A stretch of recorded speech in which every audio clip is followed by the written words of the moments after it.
What's up, everybody? Welcome back to the Girl Dadding Podcast, a weekly podcast with two girls and their dad. I am Kanaya. We have Kiani and our dad, Marcel.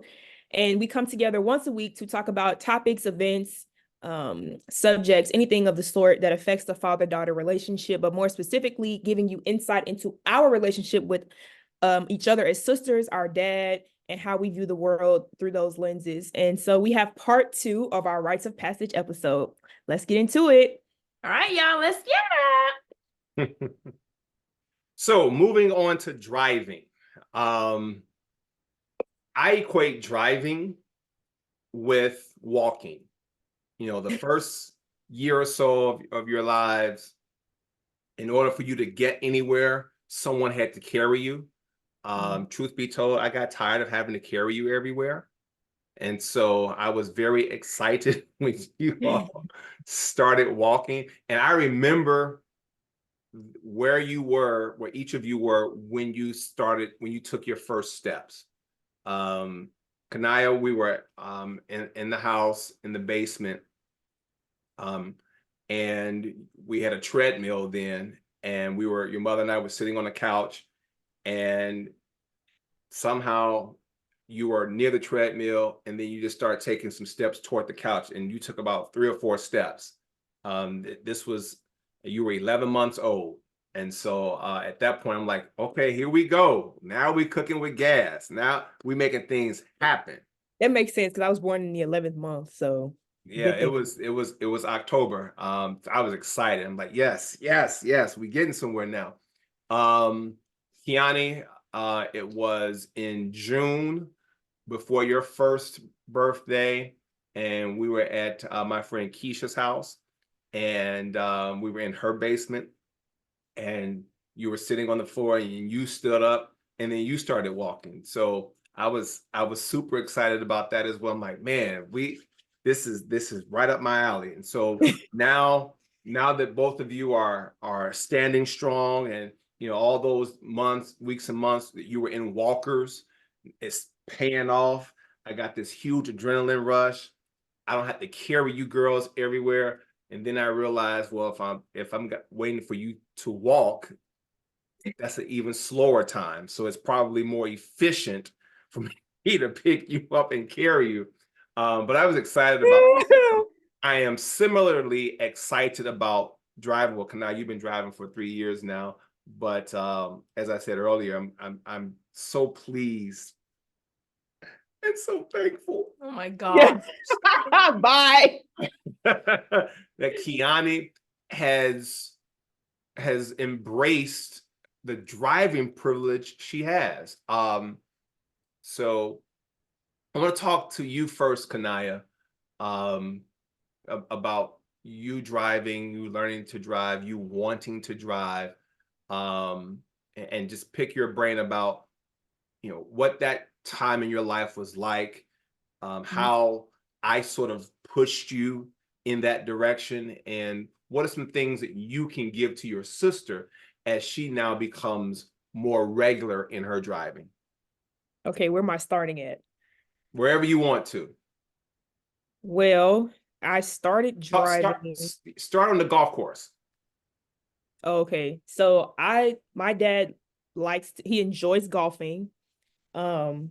So we would like to go. I wanted to go just to drive the golf cart because I thought it was so cool.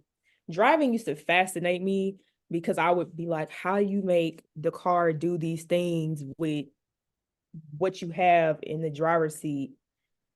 Like, I remember wondering, how does the blinker just go off?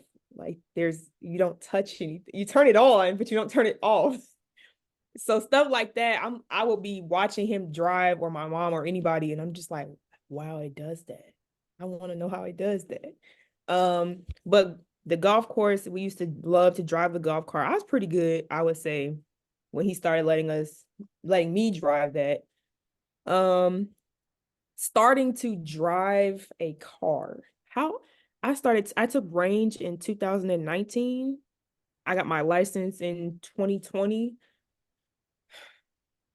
Driving, the first experience, I was definitely nervous because we've always had bigger cars or trucks, and it's different driving a car versus like a big SUV because we had Ford Explorers and was I Honda driving when we had the Odyssey. Explorer? We had the Ford Explorer. Yeah. We Was I driving then though? no. I think I learned in the Tahoe. You learned in the Tahoe, and we've And we always had had the the minivan. Odyssey, which Oh is the yeah. minivan.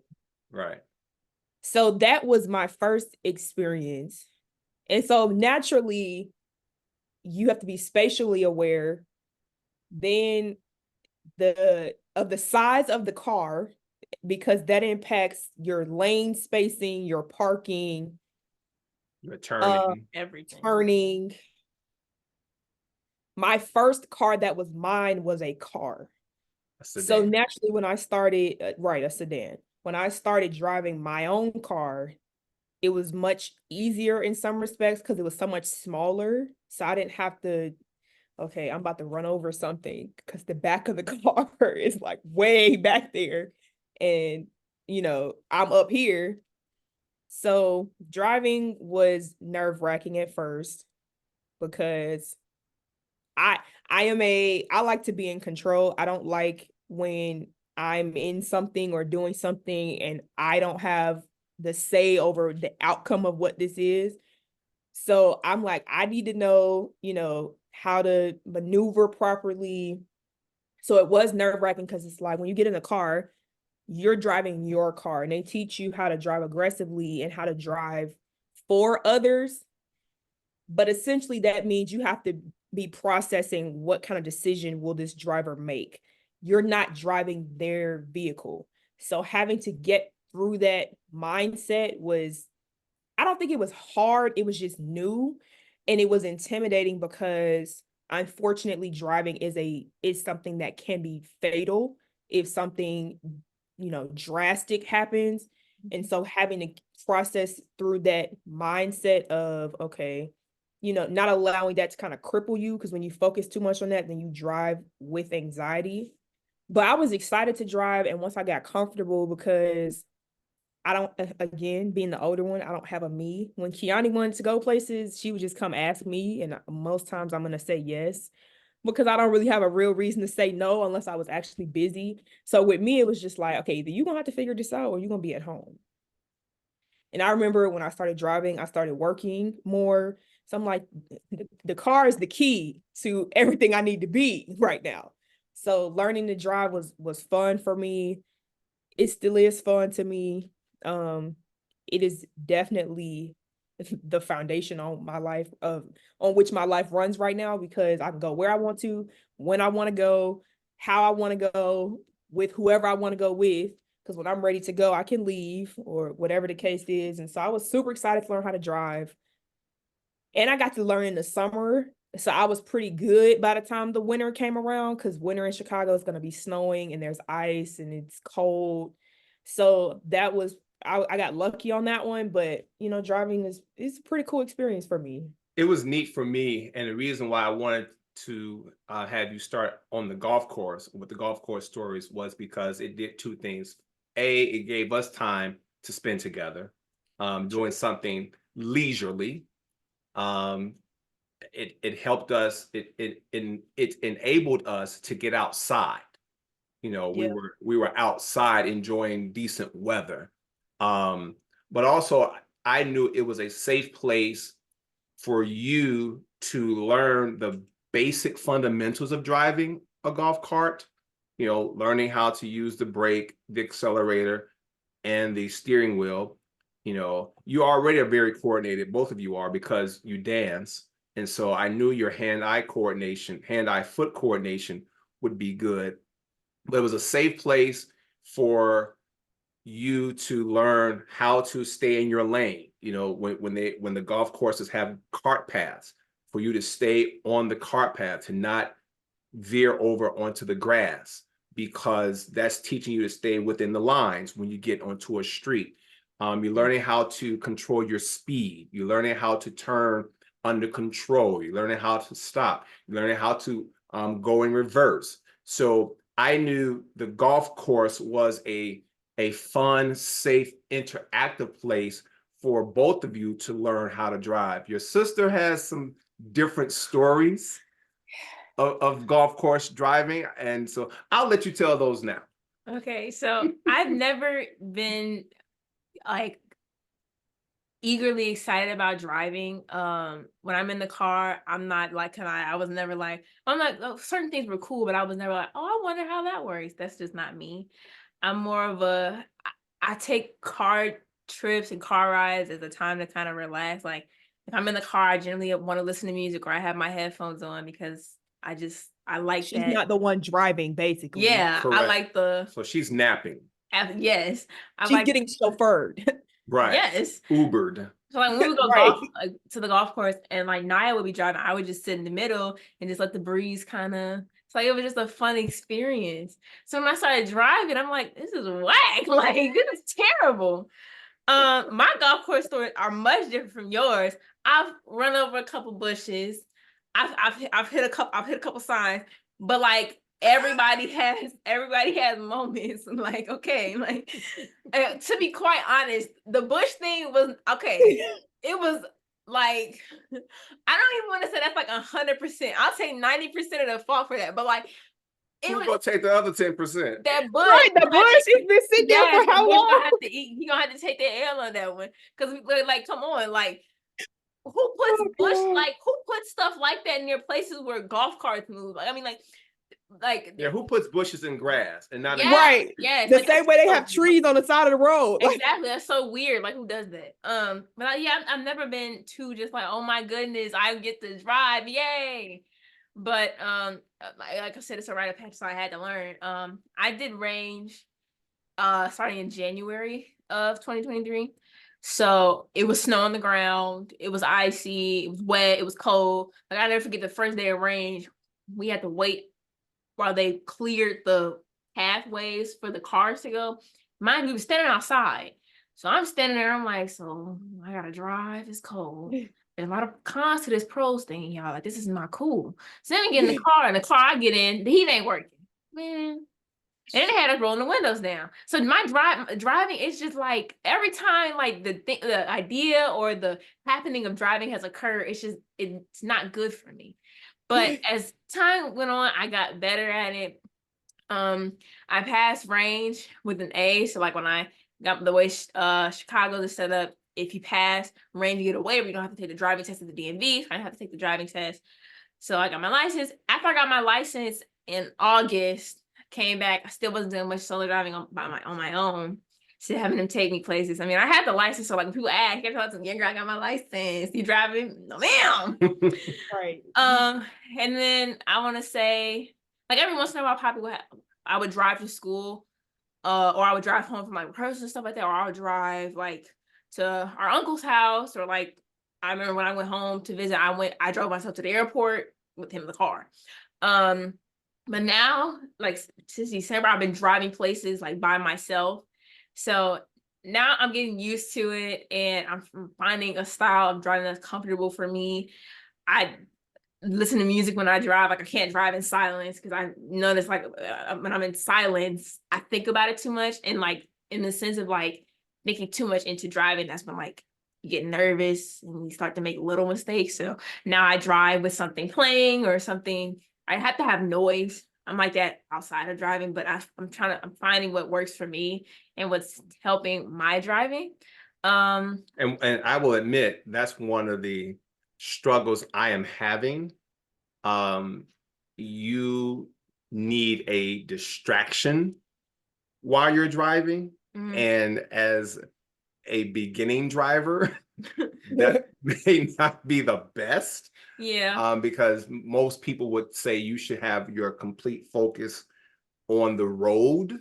Yeah, I hear that. I think more so it's just something like That relaxes you. yeah, and to kind of help my brain kind of process what I'm doing, like because I'm like that in everything I do. Like when I'm sitting in my room, there has to be something playing. Like I like being alone, but I can't be in silence. When I do my schoolwork, I have to have something playing. If I can't focus in silence, like that's like the library is not the place for me because I can't do anything in quiet. Because when my surroundings are quiet, my brain is screaming. So I need to have something around me going crazy for my brain to kind of be like I work best in a loud classroom. That's why I would Which teach is be like, so I need everybody to be quiet so we can work. No, let them talk. I need something to come on. Like, white noise in the yeah, I background. can't. Yeah. which And is that's so so again, but for me as your father, I need to give you that space Mhm. to have that distraction, even though it may go against what I think is the better way. I have to give you your freedom to do what's best for your safety and your well-being. So if you need music, I mean, listen, I know eventually you would get to the point where you're going to be more comfortable driving with music or something on some kind of sound. I Mhm. understand that. Yeah. I would not have if I were designing this, I would not have put that in the beginning stages of your driving. But again, that's me making sure I am honoring and affirming your individuality, your Mhm. uniqueness. And so whatever you need to do within the boundaries of the law, Mhm. but whatever you need to do to make sure you get from point A to point B and back to point A, I'm okay with that because your safety and your well-being are far more important to me than whether you are driving in silence or not. Yeah, like well, more so when you're in the car, but like if you or mom are in the car, like then I don't have to because you generally are talking to me.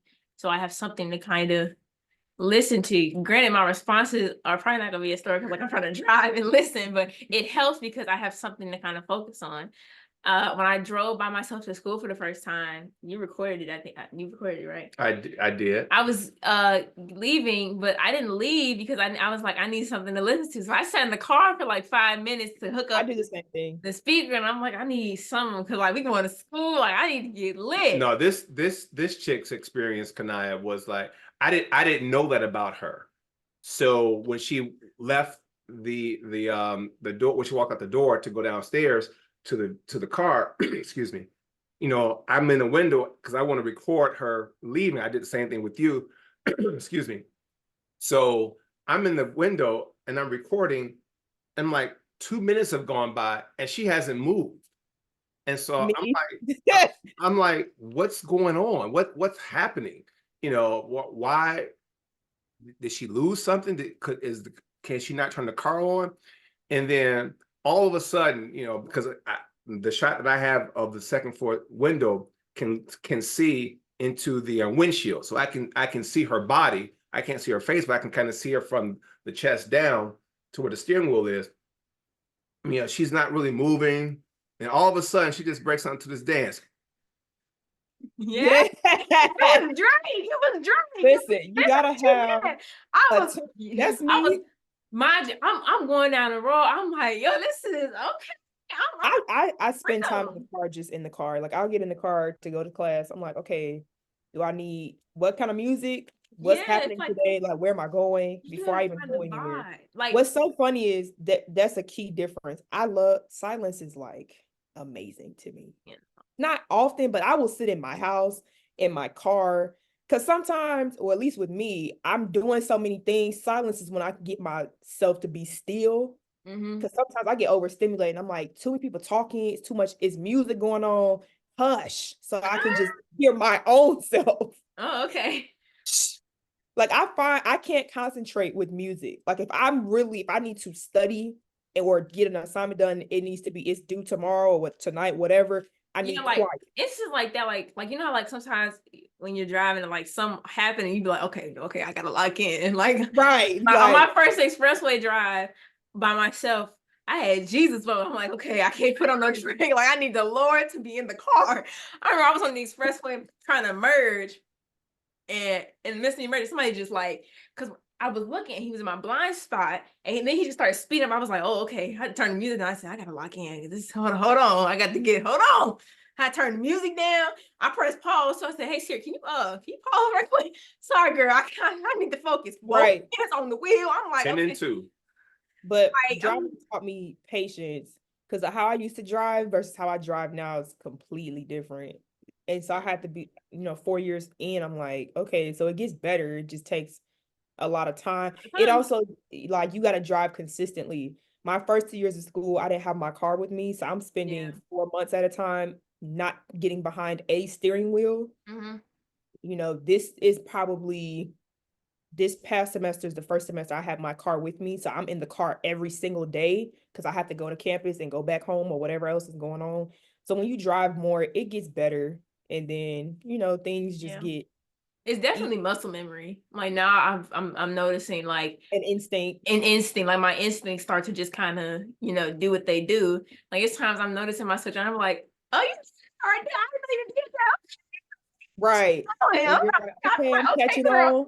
I'm catching Yeah. on a little bit. I pulled up to my friend's house and she was like, I didn't even know that was you. You parked, you reparked. I said, yeah, nice. Yeah, I do this. I'm true to this. I do this. Amen. Yeah. Yeah. Okay. But that's one of the things, I know I've been telling you, Kiani, it does get better. You have to practice, and there's no reason for you to have a license if you're not going to use it. And so, I think I did tell you this, Kanai. I had to threaten your sister, excuse me.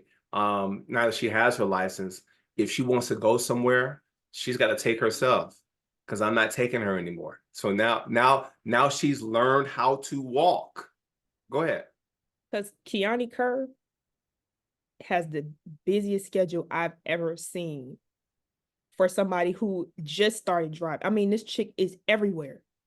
And I'm like, dude, I wasn't going half these places. And most of the time, because my family would tell you I didn't want to go. That's partially true because a lot of times I'm like, I had friends that still to this day we do this, but because I can drive, it doesn't mean as much. We not figuring out what the plan is till we leave in an hour.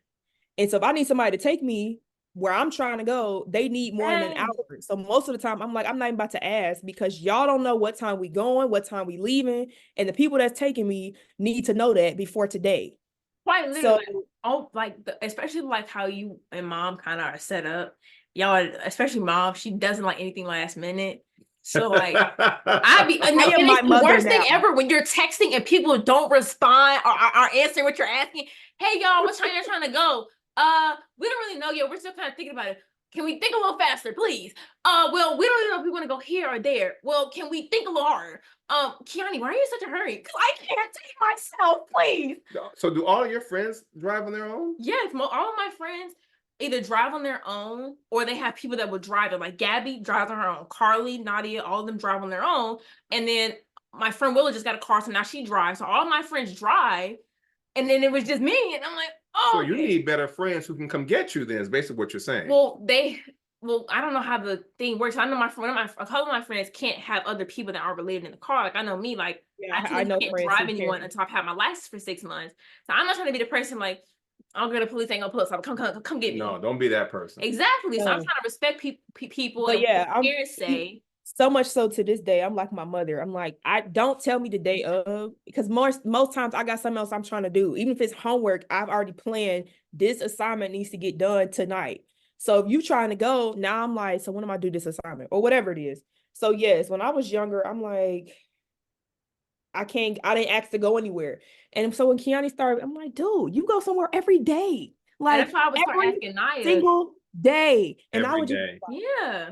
And I used to hate asking them because I just be like, man, like every time people would say invite me somewhere, I'm like, okay, I gotta ask my parents though. So like so it's a matter of going to ask. I'm making plans because I'm like, if I gotta take you 30 minutes, I need to at least do something I want to do because I gotta stay out here to come and pick you up and take you back to the crib. I'm just like, oh man. So now that she's driving, I'm like, okay, bye. See you later. Yep. It's a burden. It's an added burden because now she's out on her own. Yeah. And that's true. She's not at the point where she's comfortable. And I think we said it in an earlier episode.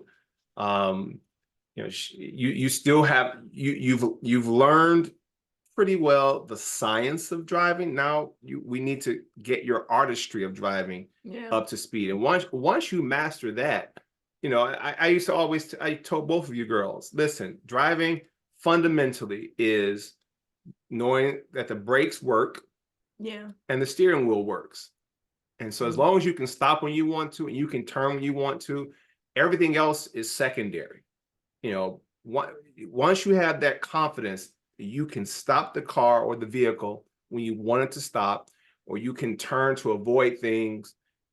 now you know you are safe. You can build on that. So that was the foundation I wanted to teach. Don't be afraid of the vehicle. Don't be afraid of everyone else driving. You can't control what they do. You can only control what you can control. And as long as you can stop when you want to and you can turn when you want to, that is 85% of the battle in my estimation. At that point, now we just need to get you repetitions. We need to get you some time behind the wheel. We need to get you time on the streets so you can become accustomed to it, so that those fears and those anxieties will eventually erode and go away. And Kanaya, I didn't have any doubt you would get there quickly, because I was like, get me out. Right. But your sister, she's slower. That doesn't mean she's worse, but she's slower. So I got to be a little bit more nudgy with her and say, okay, well, listen, you got my permission to go hang out with your friends. How you But gonna you gotta get yourself right. You gotta go on your own. Right. And so, knowing, but see, here's where, me knowing the two of you comes into play. I know she wants to be with her friends. I know she I know she wants that interaction. And so now she has a decision to make, and she's got to weigh the pros and the cons.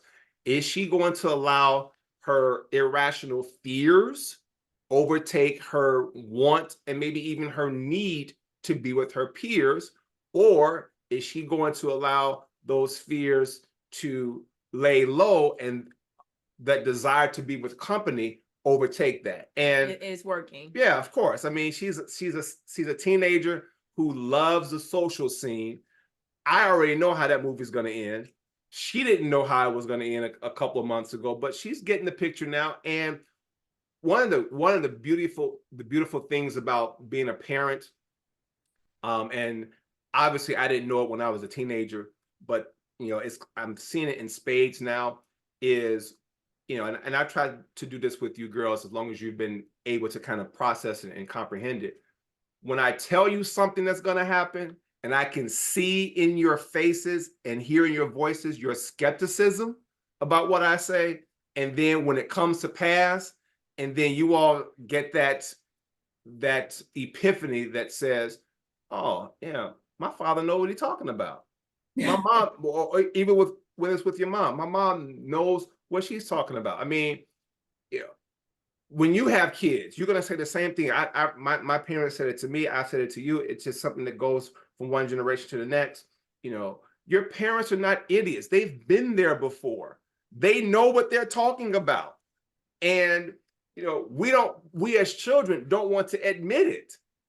So one of the running jokes your sister and I have, Kanaya, is, and when I say something and it comes to pass, I'll ask Kiani, who was right? And she says, Poppy. Listen, I don't want, and I think you girls have picked up on this. I know you have. I'm never going to lead you astray on purpose. I'm never going to mislead you, for the fun of it. I'm always going to be straight with you. I'm always going to be upfront and honest with you, because I want you to know you can trust me to tell you the truth as best I know it. Now, I don't get everything right, but it's not because I am trying on purpose to harm you or put you in a bad spot. So and that's the one thing I truly love about our relationship. I believe you girls trust me. And because I believe that, I don't ever want to do anything that would jeopardize the trust you put in me. And as a father, I think that's important, because everyone else may fail you. Everyone else may disappoint you. And that doesn't mean I haven't failed you or disappointed you at some point. But I want you all to know I'm always going to be a source of truth, a source of honor, and a source of affirmation and encouragement for you, no matter what you're doing. And so for me, seeing the two of you learning how to drive, again, that's a huge rite of passage. It's a life skill. And you two are just crushing that. And so I also understand you all are making good decisions. You're going to make good decisions. I can trust you to do those things. I can trust you to navigate the streets, not only literally, but figuratively, of where we live, of the world in which we live. And you're going to make the best decisions possible that have your well-being at heart. Well, with that, we wrap up. And this episode has been great. And so we're thankful for you all being with us, listening to Girl Dadding with me and my two daughters. It's been a blast. And we'll see you next time. Bye.